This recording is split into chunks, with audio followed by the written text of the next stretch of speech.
The Xylo's sky never truly brightened to what humans would call day.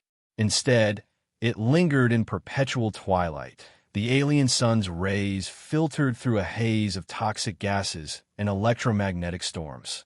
Below this oppressive canopy stood Alpha Mining Camp, a collection of prefabricated structures that seemed almost apologetic in their presence on the barren landscape. Elena Rostova stood at the viewport of the command center, watching as another electromagnetic storm gathered on the horizon. Her weathered face remained impassive, but her eyes betrayed concern. "How long until the storm hits, Ben?" she asked without turning around. Ben Carter looked up from his console, pushing his glasses further up his nose. "About 6 hours, Director. Should be a nasty one, too. Sensors are picking up some serious electromagnetic activity. Standard protocols, then. Make sure everyone knows to stay inside, and check the shield generators." Elena finally turned from the window, her gaze falling on the small creature curled up in the padded basket near Ben's workstation. The fox-like animal, about the size of a terrier but with a longer, more sinuous body, appeared to be sleeping peacefully. Its sandy-colored fur matched the Xylo's terrain almost perfectly, and its large ears occasionally twitched in its sleep. "Your friend seems unbothered," Elena remarked with a ghost of a smile. Ben glanced at the creature and grinned. Sparky could sleep through an actual apocalypse. The camp mascot's only real talent. As if sensing it was the topic of conversation, Sparky opened one eye lazily, revealing an intelligent amber iris. It yawned, displaying a set of small but surprisingly sharp teeth, then stretched and resettled into a more comfortable position. Elena watched the animal for a moment longer than necessary before returning to her desk. Interstellar Earth Corporation didn't pay her to admire pets, no matter how calming their presence might be for the camp's personnel. The Alpha Mining Camp represented humanity's first serious attempt to extract crystarium from Xylos, a mineral essential for the newest generation of faster-than-light engines. The camp housed 37 personnel: geologists, engineers, security staff, and support crew. In the grand scheme of interstellar mining operations, Alpha was small, practically experimental, with minimum military presence and basic automated defense systems primarily designed to guard against Xylo's indigenous wildlife and harsh weather. It was not designed to withstand a military assault, which was precisely why the Cthar Empire considered it an insult. In the war cruiser hovering just beyond Xylo's detection range, Grand Commander Zarkol chittered in disgust as he reviewed the reconnaissance images of the human mining camp. "They mock us," he said, his exoskeleton creaking slightly as he gestured toward the holographic display. "They plant their flag on the edge of our territory and send this collection of shelters with no proper defenses, as if we are not worthy of their respect." Subcommander Krell, a younger warrior with gleaming black carapace plates adorned with ceremonial markings, stepped forward. "Perhaps they truly believe Xylos is unclaimed, Grand Commander. The planet sits in disputed space according to Galactic Council records." Zarkol's mandibles clicked in irritation. "The Council is a puppet of the human coalition. Xylos has been on our resource claim list for 3 cycles. The humans know this." The Grand Commander manipulated the display, zooming in on one of the images. It showed humans moving between buildings, carrying equipment. He zoomed further, focusing on a particular frame that showed Ben Carter walking between structures with Sparky trotting alongside him. "Look at this," Zarkol said with contempt. "They bring parasitic creatures to a hazardous environment, a sign of their weakness and sentimentality." He dismissed the image with a wave. "How many warriors would you need for a punitive strike, Krell?" Krell straightened, his antennae quivering with excitement. 20 of our elite would be more than sufficient, Grand Commander. The predicted electromagnetic storm would provide perfect cover for our approach and mask any evidence of our involvement. "The crystarium belongs to the Cthar Empire," Zarkol declared. "These humans must learn their place in the galactic order. Prepare your team, Subcommander. Make the humans disappear, but ensure it appears to be a tragic consequence of Xylo's hostile environment." Krell pressed his upper limbs together in a gesture of obedience.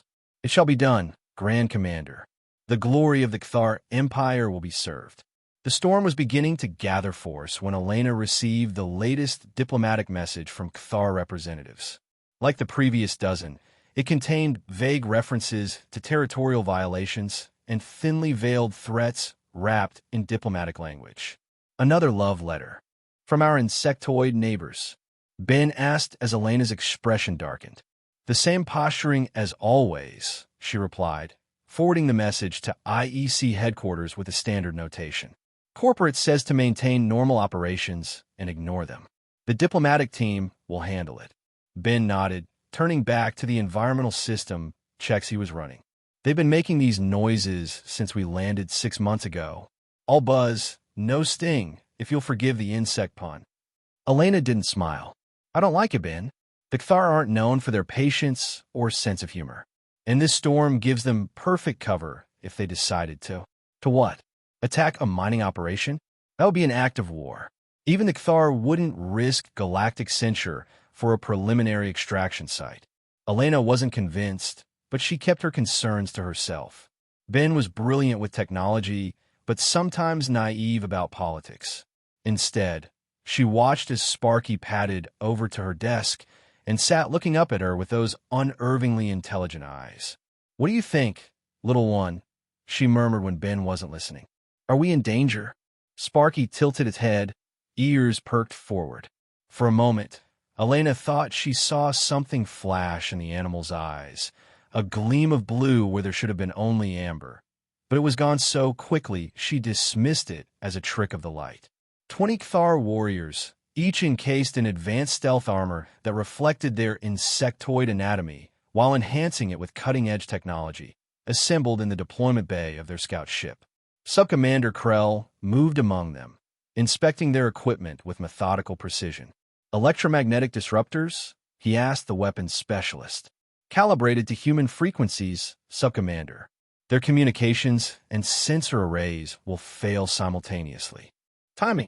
Synchronized with the peak of the electromagnetic storm. Our approach will be completely masked. Krell nodded in satisfaction.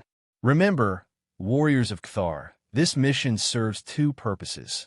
First, to remove the human presence from Xylos.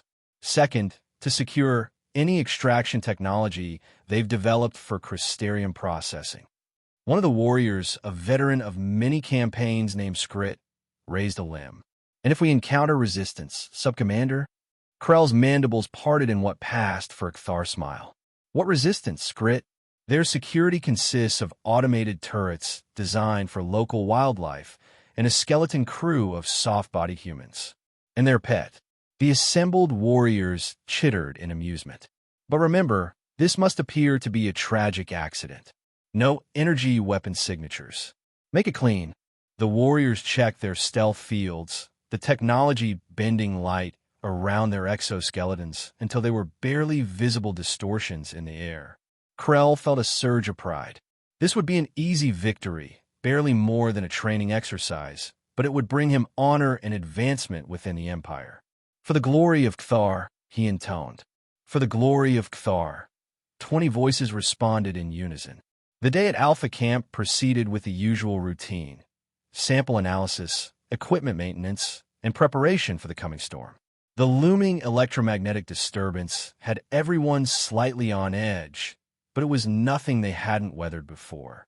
In the geology lab, Dr. Mei Wong examined a crystarium sample under a molecular scanner.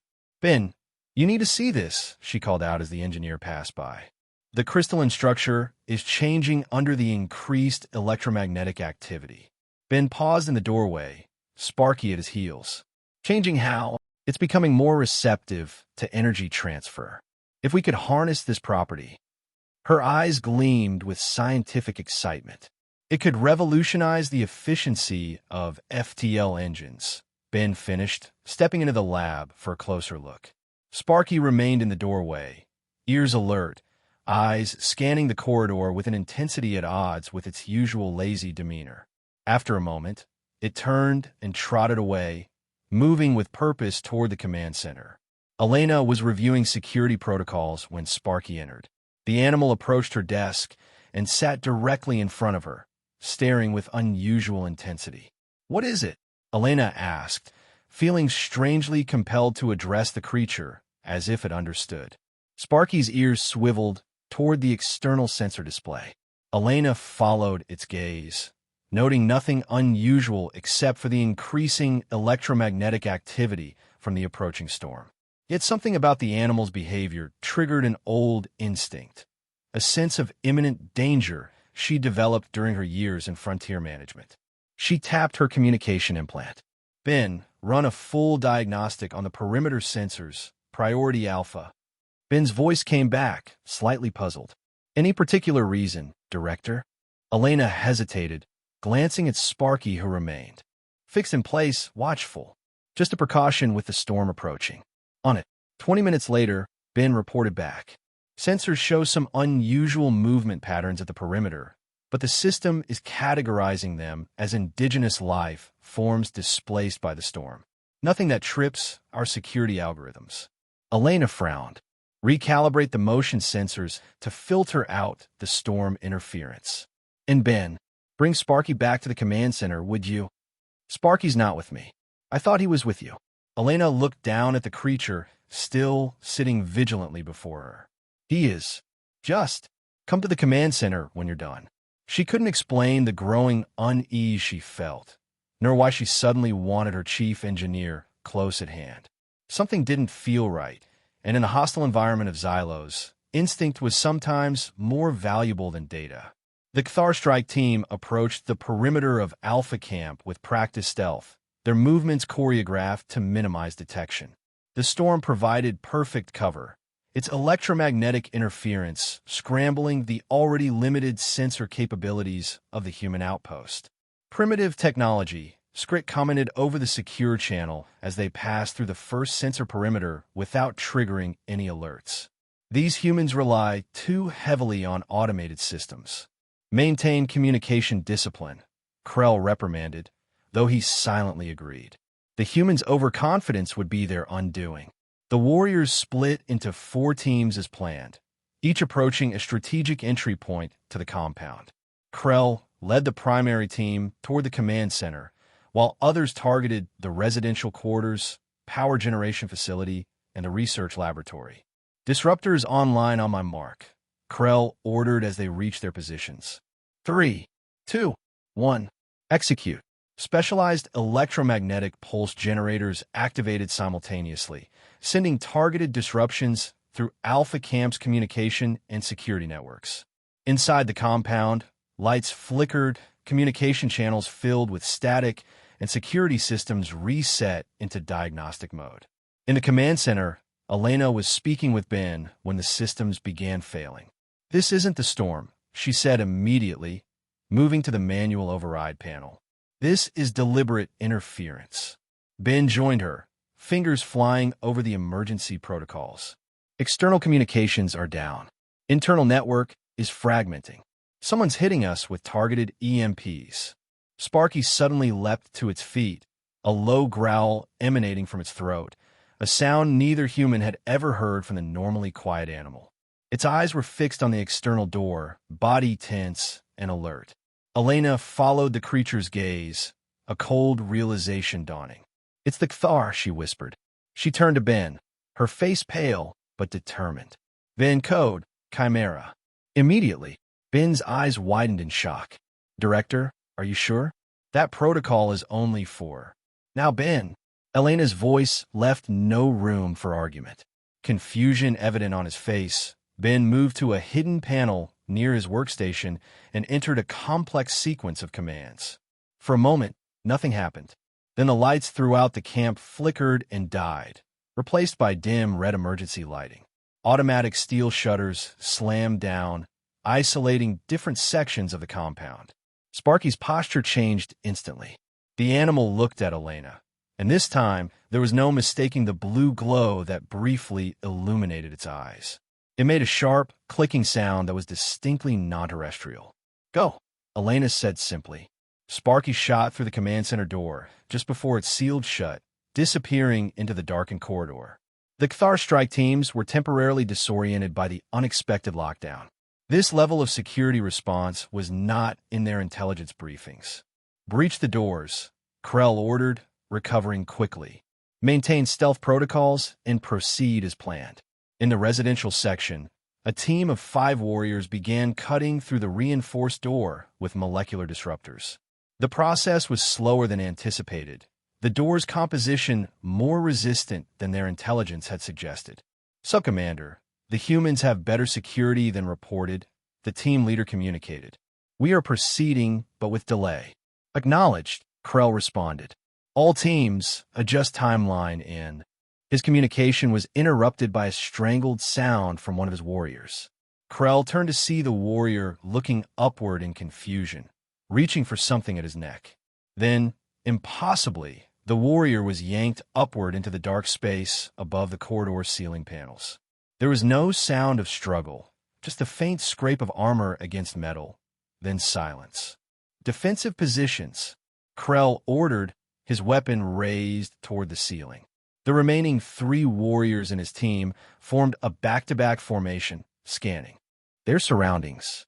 For several tense seconds, nothing happened. The corridor remained quiet except for the distant sound of cutting tools as other teams worked on breaching doors. Then one of the warriors gasped, his stealth field flickering as he clutched at his leg.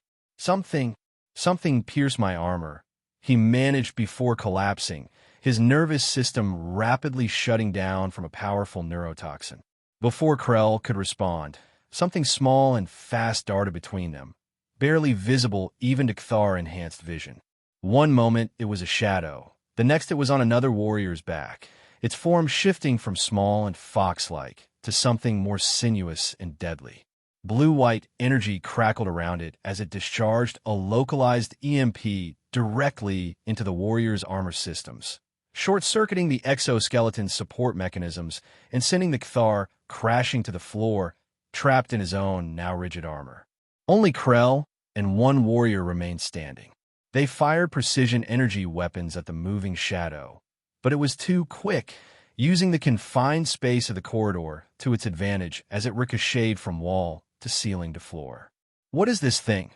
the remaining warrior asked, panic evident in his voice. Krell had no answer. Their intelligence had mentioned nothing about advanced security drones or combat animals. This was something else entirely, something that moved with purpose and intelligence, something that had been waiting for them. In the residential section, the Kthar team finally breached the door only to find themselves in a sealed compartment. Too late, they realized it was a trap.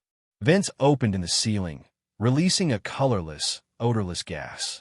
The warriors' filtration systems worked frantically to analyze and counter the compound, but it was a sophisticated paralytic agent specifically calibrated to Kthar biology. One by one, they collapsed. Throughout the compound, similar scenes played out.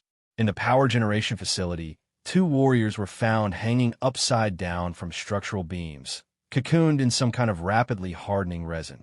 In the research laboratory, 3 more were discovered unconscious, their armor systems completely drained of power. The last team managed to send a panic transmission before going silent. "It's in the ventilation system." It's followed by a sound no Kthar warrior was supposed to make, a high-pitched cry of terror. Krell found himself alone in the corridor, his last warrior dragged into a maintenance shaft by something that moved too fast to target. The subcommander backed slowly toward the exit, his weapon sweeping methodically from side to side. "Identify yourself," he demanded of the shadows. "Face me with honor." A soft, almost playful growl echoed from somewhere ahead. Then, stepping deliberately into a pool of red emergency light, came Sparky. The creature looked much as it had in the reconnaissance images, small, fox-like, with sandy fur and large ears. But its eyes were now a brilliant, glowing blue, and its body language spoke of predatory confidence. Krell almost laughed. This is the defender of humans? A pet. Sparky tilted its head, studying the Kthar warrior with unsettling intelligence. Then, before Krell's eyes, the creature began to change. Its body elongated, muscles rippling beneath fur that seemed to harden into something more like flexible armor. Claws extended from its paws, gleaming with metallic sheen. Most disturbing of all, its tail split into 3 segments, each tipped with what appeared to be delivery mechanisms for different weapon systems. This was no pet. This was a highly advanced biocybernetic weapon designed to appear harmless, a wolf in sheep's clothing, as humans might say. Krell fired his weapon, but Sparky was already moving, a blur of sand-colored fury that slammed into the Cthar with shocking force. The impact sent Krell sprawling, his exoskeleton cracking under pressure it was never designed to withstand. As Krell struggled to rise, he felt something pierce his armor at the joint between thorax and abdomen, one of the tail-mounted delivery systems injecting a compound that immediately began to affect his nervous system. "What are you?" Krell managed to ask as paralysis began to spread through his body. Sparky's form shifted again, returning to its more innocuous appearance, though the eyes remained that unnatural blue. It made a series of clicks and whistles that Krell's translator implant struggled to process. The last thing Krell heard before consciousness faded was the partially translated response. "I am Chimera. I am the guardian of humans. And you have made a grave miscalculation." 2 hours after the attack began, the emergency lights in Alpha Camp switched from red to normal illumination. The steel shutters retracted, and systems gradually came back online. In the command center, Elena and Ben cautiously emerged, checking the security feeds as they restored power. To different sections. "All intruders neutralized," Elena confirmed, reviewing the data with a grim expression. "No casualties among our personnel." Ben looked shaken. "Director, what was that? What is Sparky? And why wasn't I informed about whatever this Chimera protocol is?" Elena sighed. "Need to know basis, Ben. You're brilliant with technology, but you're also terrible at keeping secrets. Your reaction had to be genuine for this to work." "For what to work?" "Using our camp as bait." There was hurt in Ben's voice, mixed with growing anger. "Not bait," Elena corrected. "A demonstration." She tapped a sequence into her console, opening a secured communication channel. "This is Director Rostova.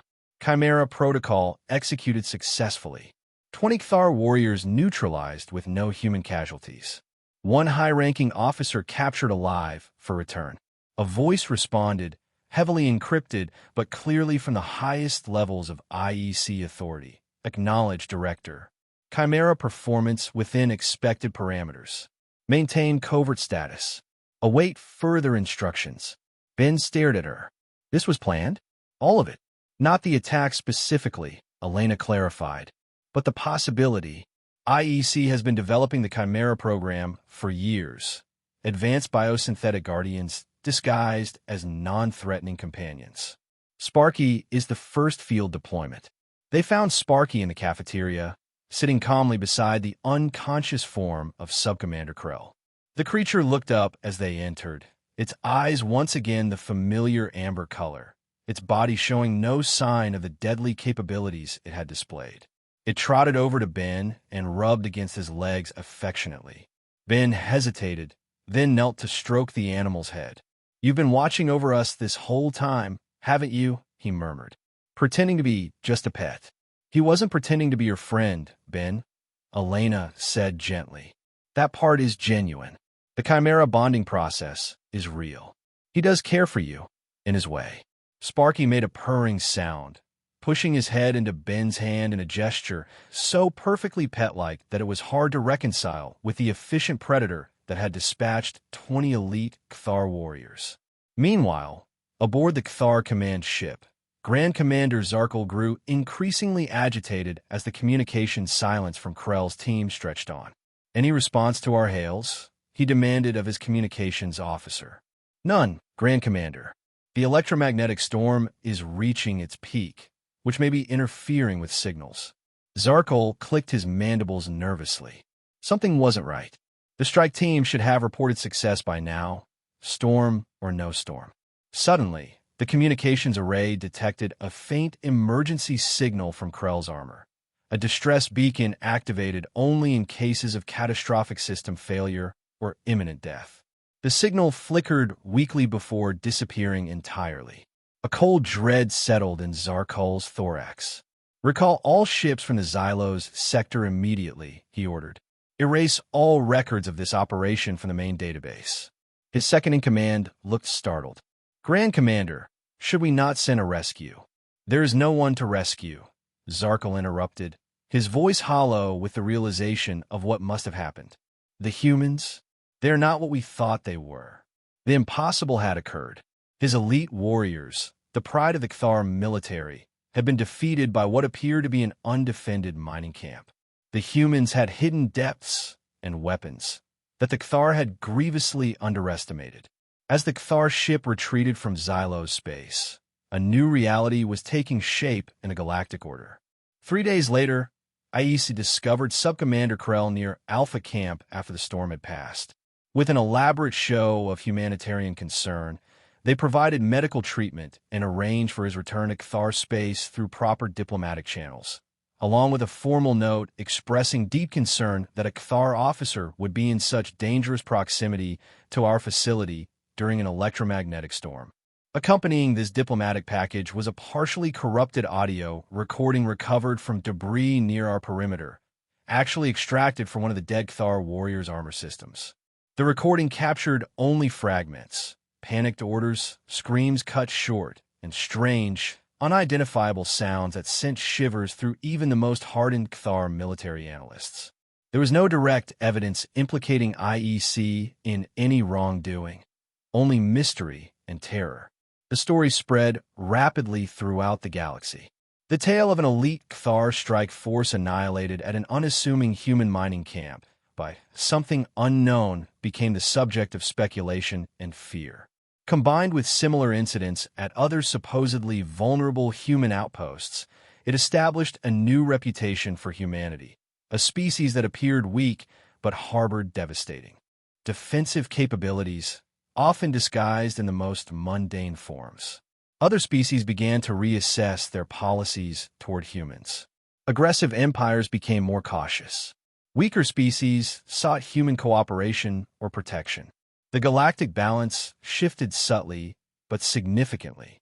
At Alpha Camp, life returned to normal or a new version of normal.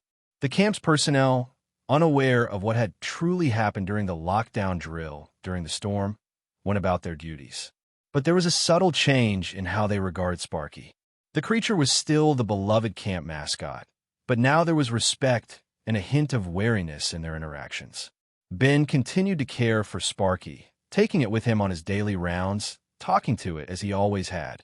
But occasionally, he would catch himself wondering about the true nature of his small companion. Elena received regular encrypted updates from IEC headquarters, Chimera functioning within parameters. Maintain covert status. Await further instructions. And Sparky? Sparky continued to play its dual role perfectly. During the day, it would lounge in patches of artificial sunlight, chase small mechanical toys Ben made for it, and generally behave like the harmless pet everyone had always believed it to be. But at night, when most of the camp slept, it would silently patrol the perimeter, its eyes glowing that otherworldly blue as it scanned for threats. It would check each building, each system, its advanced sensors detecting nuances that the camp's technology could never match.